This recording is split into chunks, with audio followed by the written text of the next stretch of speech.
तो आज का जो हमारा क्वेश्चन है ना, तो उसमें हमें एक टास्क मैनेजर डिज़ाइन करना है, ठीक है। बट मेरी आपसे रिक्वेस्ट है कि टास्क मैनेजर को डिज़ाइन करने से पहले, इससे जस्ट पहले हमने एक वीडियो डाली थी जहाँ पर हमने फूड रेटिंग को एक्सप्लेन किया था, ठीक है, फूड रेटिंग के सिस्टम डिज़ाइन को एक्सप्लेन किया था। तो अगर आपने वो वीडियो देखी है तो आपको इसको इम्प्लीमेंट करने में काफ़ी आसानी हो जाएगी, ठीक है। मैं आपको देखने का इसलिए बोल रहा हूँ क्योंकि जो दोनों क्वेश्चन है वो सेम पैटर्न बेस्ड क्वेश्चन है, सेम पैटर्न पे ये डिपेंड करते हैं, ठीक है। तो अगर आपने नहीं देखी है तो प्लीज़ एक बार जाके चेक कर लो। अगर आपने देखी है तो आपको टास्क मैनेजर को इम्प्लीमेंट करना या फिर ईजिली आप समझ पाओगे, ठीक है। अगर नहीं देखी है तो कोई दिक्कत नहीं है। अब इसका एग्जाम्पल लेके देखते हैं और बताते हैं कि क्वेश्चन में क्या क्या दे रखा है, ठीक है। तो स्टार्टिंग में जैसे मान लेते हैं ये हमारे पास कोई इनपुट है, ये क्या स्पेसिफाई कर रहा है, ये जो फर्स्ट इंडेक्स पे जो वैल्यू पड़ी है वो स्पेसिफाई कर रही है यूज़र आईडी को, ठीक है। ये सेकंड इंडेक्स पे जो वैल्यू पड़ी है वो क्या स्पेसिफाई कर रहा है कि टास्क आईडी को, ठीक है। और थर्ड इंडेक्स पे जो वैल्यू पड़ी है उस टास्क के विद रिस्पेक्ट क्या प्रायोरिटी है, क्या प्रायोरिटी है वो। तो ध्यान रखना ये जो प्रायोरिटी है इस टास्क आईडी की है, ना कि यूज़र आईडी की। तो आपने कहा जी ठीक है, कोई दिक्कत नहीं है। अब इसमें हमें क्या करना है, हमें 5 फंक्शंस को इंप्लीमेंट करना है। कितने? 5 फंक्शंस को डिज़ाइन करना है, ठीक है। पहला फंक्शन क्या कह रहा है, पहला फंक्शन ये कह रहा है कि आपको एक ऐसा डेटा स्ट्रक्चर डिज़ाइन करो, ठीक है, डेटा स्ट्रक्चर डिज़ाइन करो जिससे कि बाकी के जो 4 फंक्शंस हैं उनको इंप्लीमेंट करना काफ़ी सिंपल हो जाए। क्या हो जाए? सिंपल हो जाए, ठीक है। अभी के केस में इसको स्किप कर दो कि कौन से वेरिएबल्स यूज़ करने हैं, किस टाइप के में यूज़ करने हैं, उसको भूल जाओ, ठीक है। सेकंड फंक्शन ये कह रहा है कि जो भी आपके पास एंट्री है इसमें एक नई एंट्री ऐड कर दो, ठीक है, नई एंट्री ऐड कर दो। तो नई एंट्री कौन कौन सी ऐड कर सकते हैं, देखो किस पैटर्न में आपने का यूज़र आईडी है, टास्क आईडी है और प्रायोरिटी है। तो ये तीनों वैल्यूज़ हमें यहाँ पर मिलेंगी, हमको यूज़र आईडी मिलेगी, ठीक है, टास्क आईडी मिलेगी और हमें प्रायोरिटी मिलेगी। तो आपने कहा जी ठीक है, कोई दिक्कत नहीं। थर्ड फंक्शन ये कह रहा है कि आप एग्जिस्टिंग टास्क आईडी की अब प्रायोरिटी को अपडेट कर दो। तो कौन कौन सा मिलेगा, हमें टास्क आईडी मिलेगी और अपडेटेड प्रायोरिटी है वो हमें मिलेगी, ठीक है। फोर्थ में ये कह रहा है कि जो टास्क आईडी है उसको आप रिमूव कर दो। तो हमें क्या करना है, टास्क आईडी दी जाएगी और हमसे टास्क को रिमूव करना है, ठीक है। फिफ्थ फंक्शन क्या कह रहा है, फिफ्थ फंक्शन कह रहा है कि एग्जीक्यूट टॉप करके आपको फंक्शन दिया जाएगा, ठीक है। और उसमें आपको क्या करना है कि जिस टास्क की प्रायोरिटी हाईएस्ट है, ठीक है, हाईएस्ट है, उसकी आपको यूज़र आईडी रिटर्न करनी है, यूज़र आईडी रिटर्न करनी है, ठीक है। और दूसरा इन्होंने ये बोला है कि अगर मान लेते हैं किन्हीं 2 टास्क की प्रायोरिटी सेम है, जैसे T1 T2 की दोनों की सेम है, तो जिसकी टास्क आईडी ज़्यादा होगी, जैसे मान लेते हैं इसकी टास्क आईडी 6 है, इसकी टास्क आईडी 8 है, तो किसको प्रायोरिटी मिलेगी, आपने कहा T2 को प्रायोरिटी मिलेगी। तो आपने कहा जी ठीक है, कोई दिक्कत नहीं है। इसके अलावा इन्होंने क्या दे रखा है कि एक यूज़र जो है मल्टीपल टास्क का पार्ट हो सकता है। जैसे देखो यहाँ पर यूज़र 1 है, यहाँ पर यूज़र 2 है, यहाँ पर यूज़र 3 है। अगर मैं कल को कोई एंट्री आ जाए उसमें यूज़र 3 है और टास्क आईडी 104 है और उसकी प्रायोरिटी जैसे मान लेते 6 है, क्या एक वैलिड एंट्री है? आपने कहा हाँ जी वैलिड एंट्री है। तो यूज़र के विद रिस्पेक्ट मल्टीपल टास्क हो सकते हैं T1 T2 से Tn तक। तो आपने कहा जी ठीक है, कोई दिक्कत नहीं है। और इन्होंने ये बोल रखा है कि एक टास्क को एक ही यूज़र परफॉर्म कर सकता है, ठीक है। तो यहाँ पर देखो 101 को कितने यूज़र परफॉर्म कर रहे हैं, एक। इसको कितने परफॉर्म कर रहे हैं, एक। इसको कितने परफॉर्म कर रहे हैं, एक। तो एक टास्क के विद रिस्पेक्ट आपके एक ही यूज़र है। तो आपने कहा जी ठीक है, कोई दिक्कत नहीं है। तो अब हमें क्या करना है, यूज़र आईडी रिटर्न करनी है उसकी जिसकी हाईएस्ट प्रायोरिटी हो। अगर नहीं, ऐसा कोई पॉसिबिलिटी नहीं है तो उस केस में आपको -1 रिटर्न कर देना है, ठीक है। तो half part of the question आपको समझ आ गया। अब इसका एग्जांपल के समझ के देखते हैं, मुझे लगता है एग्जांपल से आपको ज़्यादा क्लियरिटी हो जाएगी, ठीक है। तो देखते हैं कि फंक्शन कॉल कौन कौन के किस सीक्वेंस में हो रहा है। तो ठीक है, तो सबसे पहले कह रहा है कि आप डेटा स्ट्रक्चर डिज़ाइन करो, ठीक है, फंक्शन 1, ठीक है। तो अब मैं आपसे पूछूं, देखो एक यूज़र के विद रिस्पेक्ट क्या है, मल्टीपल टास्क्स हैं, T1 है, T2 है, T3 है, ठीक। अगर मैं आपसे कहूँ यूज़र को की बना लो तो उसके बेसिस में आपको क्या करना पड़ेगा, एरे मैनेज करना पड़ेगा। क्यों? क्योंकि उस यूज़र के विद रिस्पेक्ट मल्टीपल टास्क हैं। अगर मैं आपको टास्क को अगर की बना लो तो टास्क को की बना सकते हो, क्यों? क्योंकि उसके बेस में सिर्फ और सिर्फ एक ही यूज़र है। तो यहाँ पर आपको एरे मैनेज करना पड़ेगा और यहाँ पर एक सिंगल एंट्री मैनेज करनी पड़ेगी। तो क्या यूज़ करोगे, हमने कहा हम ऑप्शन 2 यूज़ करेंगे कि एक की के बेसिस पर एक सिंगल वैल्यूज़। क्यों? एरे पे इटरेट करना एक्स्ट्रा ओवरहेड है ना, तो उसके लिए ठीक है, कोई दिक्कत नहीं। तो अब हमारे पास क्या है कि हमारे पास टास्क आईडी है 101, उसके विद रिस्पेक्ट यूज़र कितना है, आपने कहा 1 है और उसकी प्रायोरिटी कितनी है, आपने कहा 10 है, ठीक है। अब मान लेते हैं हमारे पास टास्क आईडी है 102, ठीक है। अगर मैं आपसे पूछूं यूज़र कितना है, आपने कहा 2 है और उसकी प्रायोरिटी कितनी है, आपने कहा 20 है, ठीक। अब मैं बोलता हूँ कि टास्क आईडी 103 है आपकी और यूज़र कितना है, आपने कहा 3 है और प्रायोरिटी कितनी है, 15 है, ठीक है। तो हमने अपना डेटा स्ट्रक्चर डिज़ाइन कर लिया, ठीक है। अब मैं आपसे कह रहा हूँ कि सेकंड फंक्शन है, ठीक है, सेकंड फंक्शन कॉल आया और मैं कह रहा हूँ उसमें ऐड कर दो, ठीक है। ऐड में किस पैटर्न में वैल्यू दी जाएंगी, आपने कहा वैल्यू दी जाएंगी जिस पैटर्न में है। आपने कहा यूज़र आईडी 4 हो गया, एक मिनट, यूज़र आईडी हो गया 4, ठीक है। और जैसे मान लेते टास्क आईडी हो गया 104 और प्रायोरिटी हो गई 5, ठीक है। तो आप क्या करोगे, single order of one time में यहाँ पर जाओगे, 104 की एक नई एंट्री बनाओगे, यूज़र आईडी 4 दे दोगे और प्रायोरिटी को 5 सेट कर दोगे, ठीक है। अब मैं आपसे कह रहा हूँ, अब मैं आपके कह रहा हूँ एक और फंक्शन कॉल करो, क्या करो, एडिट, क्या करो, एडिट। तो एडिट के केस में क्या करना है, एडिट के केस में आपको क्या दी जाएगी, टास्क आईडी दी जाएगी। तो जैसे मान लेते हैं टास्क आईडी है 102 और उसकी प्रायोरिटी को आप सेट कर दो 8, ठीक है। जो भी पहले आपकी प्रायोरिटी पड़ी थी, जैसे मान लेते हैं यहाँ पर 102 के अंदर पहले प्रायोरिटी 20 है, तो इसको हटा के आपको 8 कर देना है। तो आपने कहा ठीक है। इसमें कितना टाइम लगा, इसमें भी again order of one time में ही आप 102 पे गए और सिंगल एंट्री है तो इस वजह से हमें ऑर्डर ऑफ वन टाइम में हो गया। अगर इसी की जगह पे हम एरे मैनेज कर रहे होते तो हमें क्या करना, पूरी एरे पर इटरेट करना पड़ता, तो यहाँ पर हम बच गए, ठीक है। तो फोर्थ फंक्शन जैसे मान लेते हैं, फोर्थ फंक्शन कॉल हुई, उसने कहा एग्जीक्यूट टॉप निकालो, क्या निकालो, एग्जीक्यूट टॉप। यहाँ से मैं समझने की कोशिश करना, एग्जीक्यूट टॉप क्या कह रहा है कि सबसे हाईएस्ट प्रायोरिटी निकाल के देखो। देखो इस पे गए, सबसे हाईएस्ट प्रायोरिटी कितनी, आपने कहा 10 है। यहाँ पर गए 102 के पास, इसकी प्रायोरिटी 8 है। यहाँ पर 103 के पास गए, इसकी प्रायोरिटी 15 है, ठीक है। और 104 के पास गए, इसकी प्रायोरिटी 5 है। तो हाईएस्ट कितनी है, 103 वाले की, 103 वाले की। तो अब आपको रिटर्न क्या करना है, आपको यूज़र आईडी रिटर्न करना है। तो इसका आंसर कितना आ जाएगा, 3। और साथ के साथ आपको ये रिमूव भी कर देना है। तो आपने कहा जी ठीक है, कोई दिक्कत नहीं। अब मैं कह रहा हूँ मेरे पास एक फंक्शन कॉल हुआ फिफ्थ, रिमूव। तो रिमूव में आपको किसको करना है, जैसे मान लेते हैं रिमूव आपको 104 करना है, जिसकी टास्क आईडी 104 है। तो आपने कहा ठीक है, मैं इसको रिमूव कर देता हूँ, ठीक है। तो आपने कहा ठीक है, ये रिमूव हो गया। अब इसके बाद मान लेते हैं एक और फंक्शन कॉल हुआ, जिसमें हम क्या कर रहे हैं, ऐड कर रहे हैं, क्या, नई एंट्री ऐड कर रहे हैं। जैसे मान लेते हैं एंट्री ऐड हुई है, फंक्शन लिख देते हैं ऐड है, और एंट्री कौन सी है हमारे पास, मान लेते हैं यूज़र आईडी 5 है, टास्क आईडी 105 है, और इसकी प्रायोरिटी जैसे मान लेते हैं 15 है, ठीक है। क्या है, 15 है। तो आपने क्या किया, सिंगल टाइम में 105 पे गए, यूज़र आईडी 5 कर दिया और टास्क आईडी प्रायोरिटी को 15 सेट कर दिया, ठीक है। अब मैं आपसे कह रहा हूँ कि एग्जीक्यूट टॉप निकालो, क्या निकालो, एग्जीक्यूट टॉप। यानी कि सबसे ज़्यादा हाईएस्ट प्रायोरिटी किसकी हो गई, आपने कहा इसकी प्रायोरिटी 10 है, इसकी प्रायोरिटी 8 है, ये दोनों को हम रिमूव कर चुके हैं, और इसकी प्रायोरिटी 15 है। तो सबसे ज़्यादा किसकी होगी, आपने कहा 15 वाले की। तो इसका आंसर कितना आएगा, 15। और साथ के साथ आपको क्या कर रहे हो, इसको रिमूव भी कर रहे हो, ठीक है।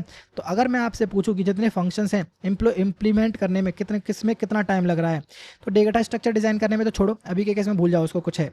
ऐड के केस में क्या कर रहे हैं, ऑर्डर ऑफ वन टाइम में आप नई एंट्री ऐड कर दे रहे हो मैप में, ठीक है। एडिट के केस में भी क्या कर रहे हो, ऑर्डर ऑफ वन टाइम में आप उस एंट्री पे जा रहे हो और एक सिंगल वैल्यू उसके विद रिस्पेक्ट एग्जिस्ट करती है, तो आप सिंगल टाइम में भी एडिट कर दे रहे हो। आपने कहा ठीक है। रिमूव के केस में भी क्या कर रहे हो, ऑर्डर ऑफ वन टाइम में ही उस नई एंट्री को रिमूव कर दे रहे हो। आपने कहा ठीक है। अब ध्यान रखना, एग्जीक्यूट टॉप के बेस में देखो क्या कर रहे हो, अब वन बाय वन करके पूरी जो जितनी भी कीज़ है ना उन पे मैनेज कर रहे हो। इसकी प्रायोरिटी निकाल रहे हो, उसकी प्रायोरिटी 10 है, ठीक है। फिर इससे पूछ रहे भाई तेरी प्रायोरिटी कितनी है, जैसे इसकी प्रायोरिटी 10 है, उसकी प्रायोरिटी 20 है। अभी के केस में भूल जाओ कि मैंने इसको डिलीट नहीं किया, ठीक है। तो मैं इससे कह रहा हूँ कि भाई तेरी प्रायोरिटी कितनी है, फिर मैं इससे कह रहा हूँ तेरी प्रायोरिटी कितनी है, मैं इससे कह रहा हूँ तेरी प्रायोरिटी कितनी है, और सबसे हाईएस्ट वाले को मैं रिटर्न कर रहा हूँ, ठीक है। तो मैक्सिमम टाइम मुझे कितना लग रहा है कि जैसे मान लेते हैं कि अगर मेरे पास n टास्क आईडीज़ हैं तो मैक्सिमम टाइम मुझे ऑर्डर ऑफ n लगेगा, ठीक है। मुझे पूरी टास्क आईडी पर इटरेट करना पड़ेगा। तो मैं अगर आपसे पूछूं क्या इसको थोड़ा कभी ऑप्टिमाइज़ कर सकते हो कि नहीं, क्या ऑप्टिमाइज़ कर सकते हो, मैंने कहा चेक कर लेते हैं ऑप्टिमाइज़ के लिए। तो ऑप्टिमाइज़ के लिए चेक करने के लिए देखो, आप एक ऐसा डेटा स्ट्रक्चर यूज़ कर लो कि हमेशा जो टॉप में जो वैल्यू पड़ी रहे वो हमेशा हाईएस्ट वाली पड़ी रहे, ठीक है, हाईएस्ट वाली पड़ी रहे। तो इसको करने के दो तरीके हैं, क्या कि आप जब भी कोई वैल्यू आए उसको यहाँ पे डालो, ठीक है, और इसको शॉर्ट कर दो किस बेसिस पे, प्रायोरिटी के बेसिस पे। सेकंड वैल्यू आए फिर उसको शॉर्ट कर दो प्रायोरिटी के बेसिस पे।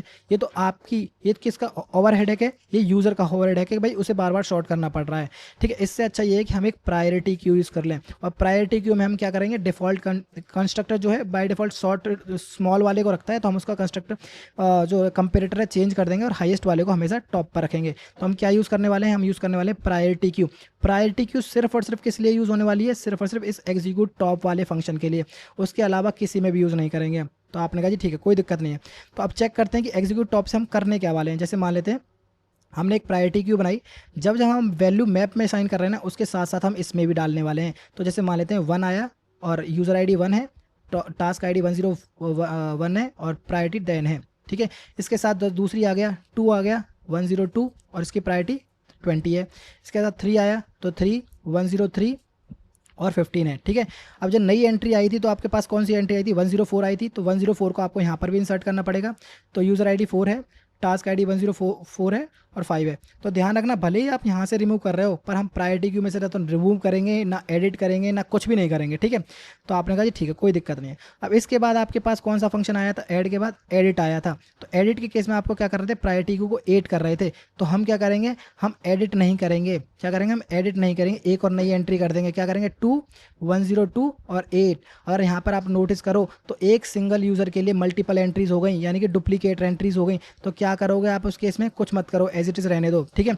अब इसके बाद क्या आया था, एग्जीक्यूट टॉप आया था। अब यहाँ से समझने की कोशिश करना, एग्जीक्यूट टॉप, एग्जीक्यूट टॉप में से मैं आपसे कह रहा हूँ हाईएस्ट वाला रिटर्न करो। तो हाईएस्ट वाला कौन सा रिटर्न होगा, आपने कहा 20 रिटर्न होगा। तो आपने कहा जी ठीक है, क्या यूज़र आईडी है इसकी, आपने कहा इसकी यूज़र आईडी 2 है। क्या ये एक्चुअल आंसर है, आपने कहा नहीं नहीं, क्यों, क्योंकि इसके पास जो ये रेटिंग है 20, ये अपडेटेड रेटिंग नहीं है, अपडेटेड रेटिंग नहीं है। तो चेक करो क्या ये हमारे पास अपडेटेड रेटिंग है कि नहीं। तो किससे चेक करोगे, जो ये मैप है हमारे पास अपडेटेड रेटिंग कितनी है, 8। तो ये चेक करो क्या ये 8 के बराबर है, आपने कहा नहीं। अगर 8 के बराबर नहीं है तो ये क्या है, आउटडेटेड एंट्री है। इसको रिमूव कर दो और दोबारा हाईएस्ट एलिमेंट फाइंड आउट करने की ट्राई करो। तो दोबारा हाईएस्ट एलिमेंट कौन सा आएगा, आपके पास ये आएगा, कितना है, 15। तो आपके इसकी यूज़र आईडी कितनी है, इसके बाद 3। तो आपको क्या करना है, 3 रिटर्न कर देना है। और इसमें सिंगल वर्ड, और साथ के साथ क्या करना है, इसमें क्या करना है, इस फाइंड आउट करने के बाद आपको रिमूव कर देना है, क्योंकि रिमूव कर दिया और यहाँ से भी हम रिमूव कर रहे थे, ठीक। इसी तरीके से हम जो नेक्स्ट एंट्रीज आएंगी उनके लिए भी हम करने वाले हैं। जैसे नेक्स्ट एंट्री कौन सी आई थी हमारे पास, आई थी नेक्स्ट एंट्रीज आई थिंक हमारे पास आई थी ये वाली 105 वाली। तो अगर मैं 105 को यहाँ पर डालूँ तो लेट से 105 यूज़र आईडी कितनी है, 5 है, और टास्क आईडी 105 है, और प्रायोरिटी कितनी है, 15 है, ठीक है। थोड़ा गुचड़ पुचड़ हो गया है तो पर ठीक है, कोई दिक्कत नहीं, समझने की कोशिश करना। यहाँ पर आया, ठीक है, हमने रिमूव कर दिया था। रिमूव के केस में हमें इसमें कुछ करने की जरूरत नहीं है। ऐड के केस में हमने नई एंट्री रिमूव ऐड कर दी। अगर मैं अब आपसे पूछूं एग्जीक्यूट टॉप निकालो, एग्जीक्यूट टॉप निकालो, सबसे ज़्यादा हाईएस्ट प्रायोरिटी कितनी है, आपने कहा 15 वाले की है, और इसकी यूज़र आईडी कितनी है, 5। तो आपने यहाँ से रिटर्न करोगे, ठीक है। तो जो बाकी के जो 3 काम है, add edit remove, add edit remove, वो किस में करोगे, आप मैप में करोगे। पर जो एग्जीक्यूट टॉप वाला जो काम है वो इस प्रायोरिटी क्यू में करोगे। आपको नहीं समझ आया तो कोई दिक्कत नहीं, कॉपी पेन लेके बैठे देखो, आपको ज़्यादा समझ आएगा। अगर फिर भी नहीं समझ आया तो एक बार कोड करके देखते हैं, उससे मुझे लगता है आपको ज़्यादा क्लैरिटी हो जाएगी। तो कोड वाइज हम सेम पैटर्न यूज़ करने वाले हैं जो भी हमने नोटपैड में देखा है, ठीक है। तो सबसे पहले हमें क्या करना पड़ेगा, एक मैप बनाना पड़ेगा, ठीक है। अगर नहीं समझ आ रहा तो क्यों मैप बना रहे हैं तो प्लीज़ एक्सप्लेनेशन देखो, अदरवाइज आपको नहीं समझ आएगा, ठीक है। इंटीजर, ठीक है, इसके विद रिस्पेक्ट हमें 2 वैल्यूज़ मैनेज करनी पड़ेंगी, यूज़र आईडी और प्रायोरिटी। तो 2 वैल्यूज़ मैनेज करने से अच्छा ये है कि हम एक क्लास बना लेते हैं। लेट से हमने क्लास बना ली प्राइवेट क्लास, इसका नाम क्या रख देते हैं, लेट से हमने इसका नाम रख दिया टास्क। इसमें 2 वैल्यूज़ रखनी पड़ेगी, इट यूज़र आईडी और इंट प्रायोरिटी। प्रायोरिटी आजा भाई, ठीक है। अब इसका हमें क्या करना पड़ेगा, कंस्ट्रक्टर बनाना पड़ेगा। तो कंस्ट्रक्टर बना लेते हैं, और जो ये यूज़र आईडी है इसको एज इट इज़ यहाँ पे लिखो, ठीक है। और इसके साथ साथ हमें ये भी वैल्यूज़ यहाँ पर रख देनी पड़ेंगी, ठीक है। तो ये रख दिया। अब इसका क्या करना है, 1 बाय 1 करके इनकी वैल्यूज़ असाइन कर लो। This dot user ID is equal to user ID, और this dot priority is equal to priority. आपने कहा ठीक है, कोई दिक्कत नहीं। अब आपको क्या करना है, यहाँ पे जस्ट जो आपने बनाया है टास्क टाइप का, तो यहाँ पे स्पेसिफाई कर दो और इसका नाम रख दो, लेट से task map is equal to new hashmap, ठीक है, हो गया। अब इसके बाद क्या करना है, 1 बाय 1 करके आपको टास्क में वैल्यू को इंसर्ट करते जाना है। तो लेट से कर दो 4 अपनी list of integer is equal to में टास्क, ठीक है, या फिर टी लिख दो सिंपल, और टास्क, ठीक है। अब इसके अंदर क्या कर निकालनी है, आपको 3 वैल्यूज़ निकालनी है। इंट यूज़र आईडी, ठीक है, यूज़र आईडी कहाँ पर पड़ा हुआ है, टी के 0th इंडेक्स पर, ठीक है, टी के 0th इंडेक्स पर। और टास्क आईडी कहाँ पर पड़ा हुआ है, टास्क आईडी पड़ा है टी के गेट फर्स्ट इंडेक्स पर, ठीक है। और जो प्रायोरिटी है वो कहाँ पर पड़ा हुआ है, आपके टी के 2nd इंडेक्स पर। तो आपने कहा ठीक है, दो कोई दिक्कत नहीं, तीनों वैल्यूज़ आ गई। अभी मुझे क्या करना है, सिंपली अपने टास्क में इंसर्ट कर देना है। तो यहाँ पर लिखो टास्क मैप डॉट पुट, ठीक है, की क्या बनेगी, हमारी टास्क आईडी बनेगी। तो आपने कहा ठीक है, टास्क आईडी, और इसके बाद हमें क्या करना पड़ेगा, न्यू टास्क यहाँ पे देना पड़ेगा। क्या क्या वैल्यूज़ हैं, इसकी यूज़र आईडी है, ठीक है। अगर नहीं समझ आ रहा है तो प्लीज़ एक बार एक्सप्लेनेशन देखो, आपको क्लियरिटी हो जाएगी, ठीक है। तो 2 वैल्यूज़ हमने यहाँ पर रख दिया, ठीक है। इसके साथ ऐड के केस में भी हमें कुछ नहीं करना। ऐड के केस में भी सिंपल यही करना है, क्यों, क्योंकि उसके केस में भी जो ऑर्डर है वो सेम ही आ रहा है, user ID, task ID, priority तीनों सेम है, ठीक है। एडिट के केस में ध्यान रखना, एडिट के केस में आपको थोड़ा सा कुछ चेंज करना पड़ेगा, क्यों, क्योंकि उस केस में हमें एग्जिस्टिंग टास्क पहले फाइंड आउट करना पड़ेगा। तो कैसे निकालेंगे, टास्क हमने निकाला, टास्क मैप में से एग्जिस्टिंग निकाला, डॉट गेट टास्क आईडी, ठीक है, टास्क आईडी निकाला। अब इसके बेसिस पे आपको क्या करना है कि वहाँ से उसकी प्रायोरिटी को चेंज करना पड़ेगा। तो लेट से अरे कहाँ जा रहा है भाई, टास्क डॉट प्रायोरिटी, ठीक है, प्रायोरिटी जो है न्यू प्रायोरिटी, जो भी मेरी न्यू प्रायोरिटी है वो डाल दिया आपने। और जो टास्क मैप है उसमें एज इट इज़ वैल्यू को अपडेट कर दो, task map dot put updated values को, तो टास्क आईडी को आपने टास्क आईडी डाला और न्यू जो अपडेटेड टास्क है उनको एज इट इज़ अपडेट कर दिया। ठीक है, ये हो गया। और रिमूव के केस में आपको क्या करना है, रिमूव के केस में कुछ भी नहीं करना, टास्क मैप पे जाओ और अरे भाई क्या हो रहा है ये, रिमूव के केस में आपको क्या करना है, टास्क मैप पे जाओ, डॉट रिमूव, और जो भी आपके पास टास्क आईडी है की वो एज इट इज़। ठीक है, इन 3 फंक्शंस के लिए प्रायोरिटी क्यू का कोई यूज़ नहीं है। ठीक है, अब जो प्रायोरिटी क्यू बनाएंगे हम सिर्फ और सिर्फ इस एग्जीक्यूट टॉप वाले के लिए बनाएंगे। तो लेट से एक प्रायोरिटी क्यू और बना लेते हैं। क्यों बना रहे हैं, प्लीज़ एक्सप्लेनेशन देखो, उससे आपको ज़्यादा क्लियरिटी हो जाएगी। तो प्रायोरिटी क्यू, ठीक है, अब इसमें क्या टाइप देना है, इसमें 3 वैल्यूज़ रखने वाले हैं। कौन कौन सी 3 वैल्यूज़ रखने वाले हैं उसके लिए अभी एक फंक्शन क्लास बना लेते हैं, प्राइवेट क्लास। इसका नाम रख देते हैं लेट से एंट्री। इसमें कौन कौन सी 3 वैल्यूज़ होंगी, लेट से इंट यूज़र आईडी हो गया एक, ठीक है, और इसके बाद एक यूज़र आईडी के बाद एक टास्क आईडी, और इसके बाद एक हो जाएगी हमारे पास प्रायोरिटी। ठीक है, अब आपको क्या करना पड़ेगा, इसका एक कंस्ट्रक्टर बनाना पड़ेगा, तो एंट्री। ठीक है, तो अब आपको क्या करना है, 1 बाय 1 करके जो ये यहाँ पे वैल्यूज़ बनाई हैं उनको कॉपी कर लो। ठीक है, टास्क आईडी की जगह पे टास्क आईडी आ जाएगा। ठीक है, तीनों वैल्यूज़ को मैनेज करने की जरूरत है, तो प्लीज़ एक्सप्लेनेशन देखो, एक्सप्लेनेशन के बिना नहीं समझ आएगा। ठीक है, अब 1 बाय 1 करके इनकी वैल्यूज़ को असाइन कर दो। This dot user I D is equal to user I D, और this dot task I D, this dot task I D is equal to task I D. ठीक है, और this dot task I D is equal to task I D, and this dot priority, priority is equal to priority. आपने कहा जी ठीक है, कोई दिक्कत नहीं। अब ये जो टाइप आपने यहाँ पे स्पेसिफाई किया है इसको एज इट इज़ यहाँ पर डाल दो। ठीक है, यहाँ पर नाम रख दो priority queue is equal to new priority queue. ठीक है, प्रायोरिटी क्यू बाय डिफ़ॉल्ट क्या करता है, सॉर्टेड वाले को, मतलब सॉर्ट वाले को पहले प्रायोरिटी देता है, बट हमें क्या देना है, हाईएस्ट प्रायोरिटी देनी है, हाईएस्ट वाले को ज़्यादा प्रायोरिटी देनी है, तो ए और बी। तो हमें क्या करना है कि इफ़ कंपेयर कर लो, A dot priority, A dot priority is not equals to B dot priority. अगर बी की प्रायोरिटी के बराबर नहीं है तो हमें किसको प्रायोरिटी देनी है, हाईएस्ट वाले को, हाईएस्ट वाले को देनी है, तो हमें बी को पहले लिखना पड़ेगा, इंटीजर डॉट कंपेयर। ठीक है, बी डॉट प्रायोरिटी और ए डॉट प्रायोरिटी। ठीक है, 1 मिनट रुकना, ए डॉट प्रायोरिटी। अगर इन दोनों की प्रायोरिटी अगर सेम है, अगर इन दोनों की प्रायोरिटी सेम है तो हमें किसके बेसिस में प्रायोरिटी देनी है, हमें देनी है उनकी टास्क आईडी के बेसिस पर। तो इसको एज इट इज़ लिखो यहाँ पर, और इसको लिखने के बाद हमें क्या देना है, टास्क आईडी के बेसिस पर। जिसकी टास्क आईडी ज़्यादा है उसको प्रायोरिटी ज़्यादा मिल जाएगी। तो आपने कहा ठीक है, कोई दिक्कत नहीं, हमारे पास प्रायोरिटी क्यू बन गया। अब जब यहाँ पर मैप में वैल्यू डाल रहे हो उस केस में आपको प्रायोरिटी क्यू में भी वैल्यू को ऑफर करना पड़ेगा। तो offer is equal to new entry. ठीक है, कौन कौन सी वैल्यूज़ आ जाएंगी, तीनों वैल्यूज़ आएंगी आपके पास। यूज़र आई की जगह पर यूज़र आई आ गया, टास्क आई की जगह पर आपके पास टास्क आई आ गया, और प्रायोरिटी की जगह पर आपके पास प्रायोरिटी आ गया। तो आपने कहा जी ठीक है, कोई दिक्कत नहीं। सेम काम जैसे यहाँ पे कर रहे थे, सेम काम यहाँ पर इंसर्ट के केस में भी आपको करना पड़ेगा। ठीक है, तो जैसे मान लेते हैं इंसर्ट के केस में भी आपने कर दिया, ऑर्डर सेम ही है, user ID task ID priority. ठीक है, कोई दिक्कत नहीं है। एडिट के केस में ध्यान रखना, एडिट के केस में हम प्रायोरिटी क्यू में कुछ भी नहीं करने वाले हैं, नई एंट्री आई उसको एज इट इज़ यहाँ पे डाल दिया। यूज़र आई हमें एग्जिस्टिंग में से निकालनी पड़ेगी, डॉट यूज़र आई हो गया, टास्क आई हमारे पास आई रही है, और प्रायोरिटी की जगह पर हमें न्यू प्रायोरिटी यूज़ करनी है। ठीक है, रिमूव के केस में हम प्रायोरिटी क्यू में कुछ भी नहीं करेंगे। और जो मेन काम है ना, मेन काम है वो हम किसके केस करेंगे, एग्जीक्यूट टॉप के केस में करेंगे। तो ध्यान रखना कब तक चलते रहेंगे, जब तक कि हमारे पास प्रायोरिटी क्यू एम्प्टी नहीं हो जाएगी। तो मान लेते हैं while priority queue dot dot is empty, आजा भाई एम्प्टी। ठीक है, आई एम टी, और नोट लगा देते हैं कि भाई जब तक चलता रहे, जब तक वो एम टी ना हो जाए। अगर यहाँ से कुछ भी रिटर्न नहीं कर रहा है तो हमें क्या करना है, -1 रिटर्न करना है। ये क्वेश्चन में लिखा हुआ है कि अगर आपके पास कुछ भी नहीं मिल पा रहा तो -1 रिटर्न कर दो। तो आपने कहा ठीक है, अब मुझे क्या निकालना, हाईएस्ट रेटेड निकालना है।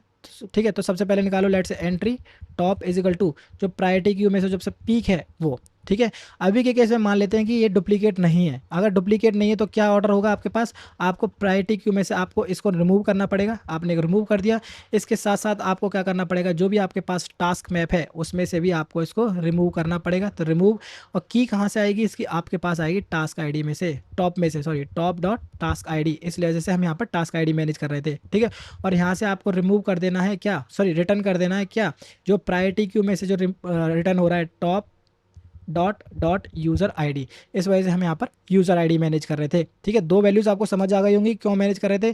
टास्क आईडी इसलिए मैनेज कर रहे हैं कि यहाँ से हम फाइंड आउट कर सकें, यूज़र आईडी इसलिए मैनेज कर रहे हैं कि हम रिटर्न कर सकें।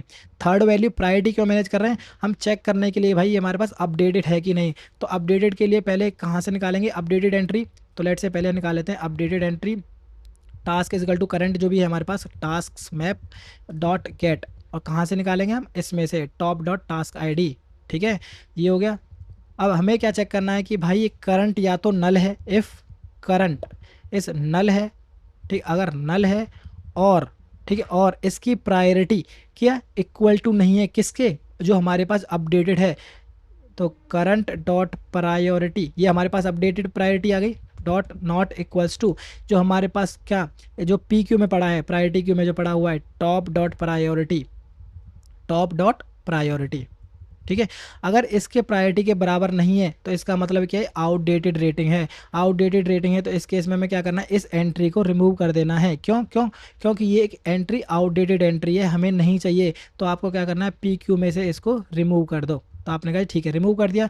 इसके साथ साथ हमें आगे वाला काम भी नहीं चलाना, तो इसको हमें कर देंगे कंटिन्यू, कंटिन्यू। ठीक है, इसके साथ साथ आपको एक कंडीशन और चेक करनी है कि भाई इसकी जो यूज़र आईडी है वो मैच करनी चाहिए। क्या बोलें, करंट डॉट यूज़र आईडी। ठीक है, current dot user ID is not equals to किसके बराबर होनी चाहिए, टॉप डॉट यूज़र आईडी के लिए। ठीक है, तो हम यूज़र आईडी इसलिए मैनेज कर रहे हैं यहाँ से रिटर्न करने के लिए, टास्क आईडी हो गया, और प्रायोरिटी हम इसलिए मैनेज कर रहे हैं। ठीक है, बस ये सिंपल सा कोड है। अब इसको एक बार रन करके देख लो, तो रन हो जा भाई। तो रन रन रन रन, तो रन भी हो गया। अब इसको सबमिट करके देख लो, तो सबमिट भी हो जाना चाहिए, रन हो गया तो। ठीक है, तो मेन काम जो है वो प्रायोरिटी क्यू वाला है। अगर प्रायोरिटी क्यू नहीं समझ आ रहा है तो कोड नहीं समझ पाओगे आप। ठीक है, तो यही थी वीडियो। अगर अच्छी लगी तो लाइक कर लेना, और ज़्यादा अच्छी लगी तो सब्सक्राइब कर लेना। तो मिलते हैं नेक्स्ट वीडियो में। Thank you.